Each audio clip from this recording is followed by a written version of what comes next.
Hi, my name is Margaret and welcome to Rear Facing Toddlers. This is the Axkid Minikid 3, which is the newest car seat from Axkid, and this one meets the R129 regulation. The Minikid 2 goes up to 25 kilos, but this one actually has a 36 kilo weight limit. May sound great, and it is, but the height limit is still 1.25 meters. So 1.25 meters is actually an average 7-year-old, whereas 36 kilos is an average 11-year-old. So you're never going to get to 36 kilos in this car seat, but it does mean that if your child does reach 25 before they are 1.25 meters tall, then you can carry on using this one for a bit longer.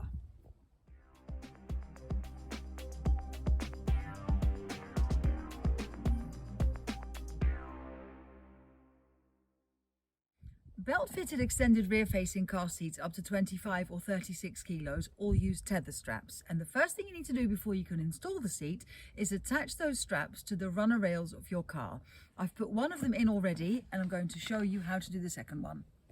I've moved the front seat a little bit further forward to make it easier to get to the rails, and the straps have a metal ring at one end and the other end has got nothing, and it's this end that you need to pass under the rail. All cars have different rails, and in some it's easier than in others. These are dipped down into the carpet, which makes it a little bit tricky, but that's why I've moved the front seat all the way forward, so you can actually push the strap under the rail. And once you can grab the other end, you just pull it all the way through and back towards this bolt. Seat rails will vary a lot from car to car. In some cars it's really easy, in other cars it's a little bit more tricky, and in some cars they're really close to the floor where you need a blunt knife to push the strap under. And I did actually do a video quite a while ago on how to install the straps in different cars, and if it's not possible you can actually go through the bottom of the seat here, and I will put a link to that video in the description below this one. There are white stitches all along the strap, and each one of those white stitches is a double layer of webbing. As you can see, I've just passed my thumb through it. And what you need to do is open up the nearest one to make the strap as short as possible and pass the metal ring at the other end of the strap through that double layer and then pull it tight. So that's the one I've just done, and as I said earlier, the other one was already in place. So I've now got 2 tether points and I'm ready to install the seat.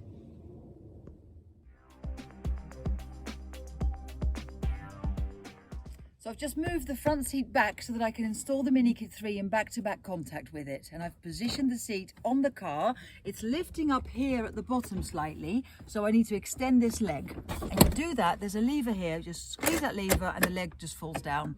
And then when you put the seat back in, it now sits flat on the seat of the car.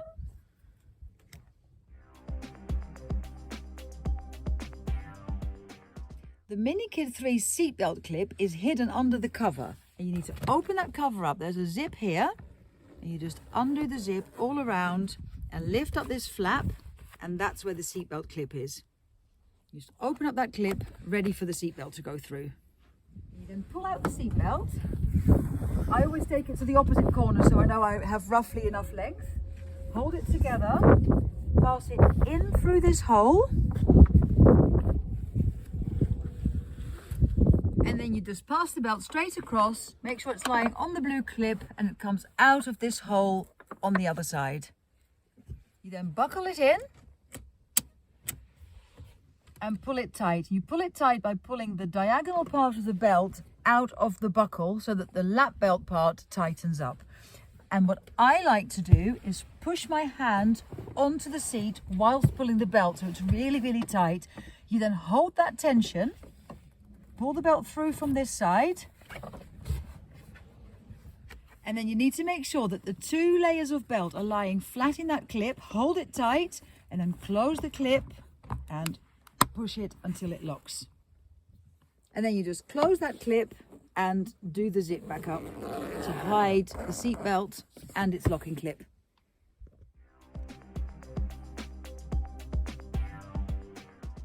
And the next step is the tether straps. There are 2, one on that side, one on this side. I always do the one in the middle of the car first, because if you do the one near the door first, you can't reach the other one. So I'm now going to go down here. This strap pulls out of this block here, like that, and when it retracts back in, it locks. So you pull it out in one go, get this ring ready and just click it into there. And then you do the same thing on the other side. You pull out the strap and click it into this ring. And then to tighten the straps up fully, you need to give the seat a bit of a wiggle and a push. You'll hear them. I'll stop talking so you can hear the ticking sound as the straps retract. Once you can no longer hear anything, then the straps are fully tightened and you can stop wiggling.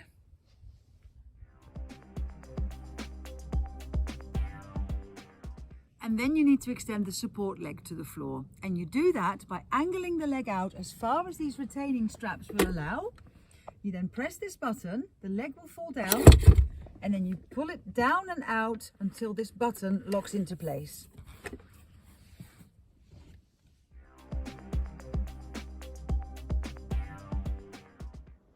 And then the last thing you need to do is add the ASIP, which stands for Axkid Side Impact Protection. That block is attached to the side of the car seat. The block has 4 little plastic bits that stick out. If you can see it from the side, you see them sticking out. And then over here on the side of the car seat, there is a bracket with 4 little holes in it. And those bits on the back of that block fit into those holes like this. You line them up and push it down until it locks into place. And that's how you install the Axkid Minikid 3. Thank you very much for watching. Please subscribe to my channel and I'll see you soon.